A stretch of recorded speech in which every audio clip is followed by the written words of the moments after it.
Although planets surround stars in the galaxy, how they form remains a subject of debate. Despite the wealth of worlds in our own solar system, scientists still aren't certain how planets are built. Currently, two theories are duking it out for the role of champions.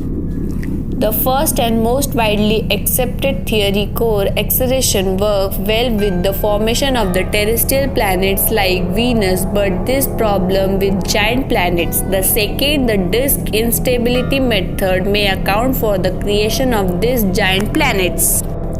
Scientists are continuing to study planets in and out of the solar system in an effort to better understand which of this method is most accurate.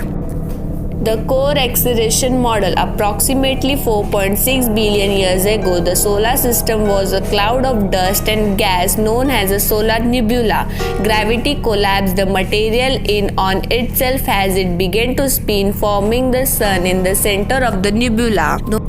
With the rise of the sun, the remaining materials began to clump up. Small particles drew together, bound by the force of gravity into large particles. The solar wind swept away lighter elements such as hydrogen and helium from the closer regions, leaving only heavy rocky materials to create smaller terrestrial worlds like Venus. But further away, the solar wind has less impact on lighter elements, allowing them to coalesce into gas giants. In this way, asteroids, comets, planets, and moons were created.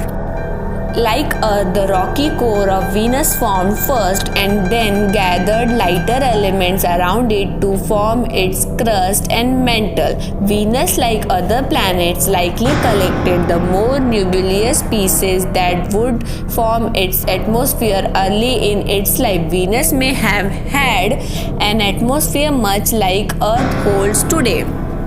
Studies have shown that if water on a young Venus evaporated billions of years ago, the greenhouse levels in the atmosphere would have escalated, giving rise to a runaway greenhouse effect that scientifically increased the planet's temperature.